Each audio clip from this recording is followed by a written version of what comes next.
Examen físico de mano y muñeca en 5 minutos. Material de estudio para médicos generales y residentes de ortopedia y traumatología. Todo correcto examen físico de mano y muñeca se hace con el examinador frente a frente al paciente, quien apoya el codo flectado sobre la mesa o el escritorio. Este examen consta de 4 pilares. Así comenzaremos con la inspección. Se debe observar la coloración de la piel, en búsqueda de eritema, coloración violácea o blanquecina, presencia de edema, cicatrices, heridas o nevos. Inspeccionamos luego los faneros, observando la distribución del vello y buscando alteraciones unguiales que puedan traducir alguna enfermedad sistémica o déficit nutricional. Es también importante la distribución de las glándulas sudoríparas. Buscamos asimetría, como deformidad ósea evidente o atrofia en la musculatura, sea esta tener, hipotenar o en los interóseos. En contexto de trauma se pueden ver deformidades clásicas para la fractura de muñeca, como la deformidad del dorso de tenedor. Luego nos fijamos en la posición de reposo de la muñeca, la mano y los dedos. Buscamos alteraciones en la posición natural de los dedos. En las imágenes se demuestran el mallet finger, el boutonniere y la deformidad en cuello de cisne. Los rangos de movimiento de la muñeca son flexión de 60 grados, extensión de 60 grados, flexión radial de 20 grados y flexión ulnar de 30 grados. En cuanto a los dedos, las metacarpofalángicas tienen un movimiento de flexo-extensión de 0 a 85 grados, las interfalángicas proximales de flexo-extensión de 0 a 110 grados y las interfalángicas distales de 0 a 65 grados. Se debe evaluar también la presencia de deformidad dinámica, rotacional o declinodáctil.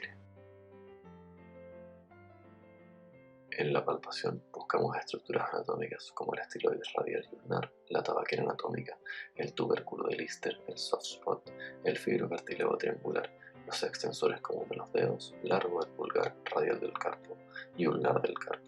Por palmar buscamos los pulsos radial y cubital, el flexor radial del carpo, palmar largo, el flexor ulnar del carpo, las eminencias tenar e hipotenar, el tubérculo del escafoides, el pisiforme y el gancho del ganchoso. No debemos olvidar la evaluación neurológica en búsqueda de hipoestesias en los trayectos del nervio ulnar, mediano y radial y la discriminación de 2 puntos. En las pruebas específicas según patología, comenzaremos con el síndrome del túnel carpiano. En el test de Tinel, el examinador percute sobre el retináculo flexor, siendo positivo cuando aparecen parestesias en el trayecto del nervio mediano. El test de Fallen consta de la flexión pasiva y sostenida de ambas muñecas por 1 a 2 minutos. Es positivo cuando esta maniobra genera parestesias en el trayecto del nervio mediano. En el test de Durkheim, el examinador realiza la compresión del túnel carpiano por alrededor de 30 segundos.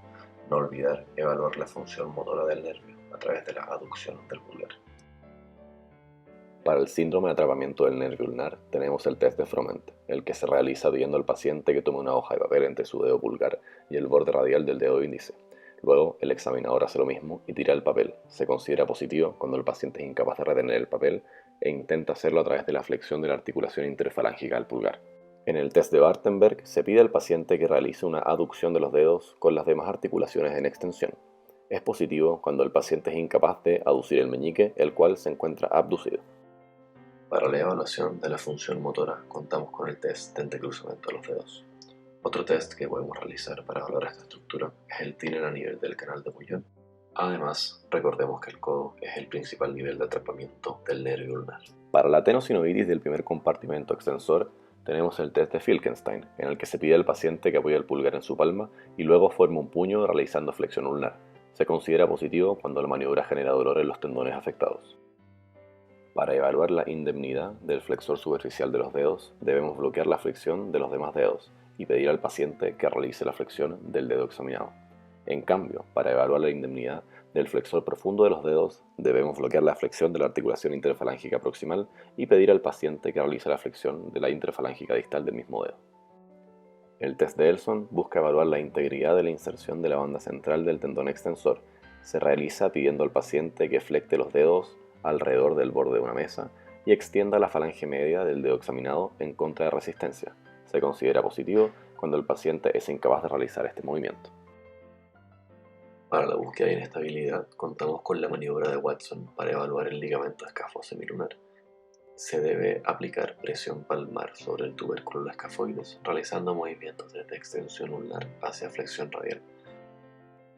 Debemos describir los hallazgos como dolor con la maniobra, clic o subluxación con la recolocación del escafoides.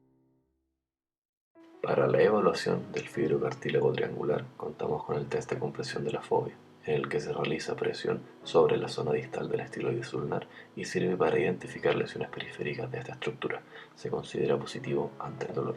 Otro test es el Wader test, que se realiza con hiperextensión de muñeca y el codo apoyado en flexión, y se pide al paciente que realice extensión de codo con pronación.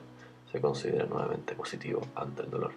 Por último, el test de compresión del fibrocartílago se realiza con extensión de codo con mano empuñada en leve pronación y se aplica compresión axial al mismo tiempo que movimientos de rotación. Para la evaluación de la estabilidad articular de las articulaciones interfalángicas, debemos tener el dedo en hiperextensión y bloquear la falange proximal. Luego, realizar desviación radial y ulnar en búsqueda de bostezo. Para la evaluación de la articulación metacarpofalángica se pone el dedo en flexión, se bloquea el metacarpo y se desvía hacia radial y ulnar buscando bostezo.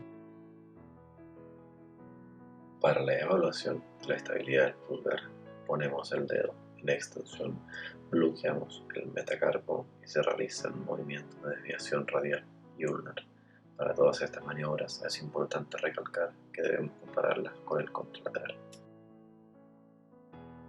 El test de Allen sirve para la evaluación de la indemnidad vascular. Se realiza ocluyendo las arterias radial y ulnar. Pedimos al paciente que realice un puño de manera activa hasta lograr que la palma se ponga pálida.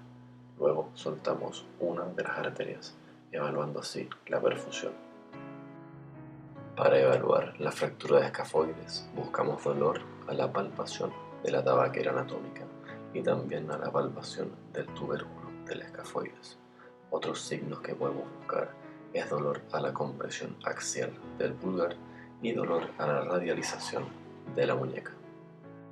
Sospechamos de tenosynovitis infecciosa flexora ante la presencia de los signos de Canabel, como aumento de volumen fusiforme de los dedos, semiflexión pasiva, dolor con extensión pasiva y dolor a la palpación del recorrido de la vaina tendinosa.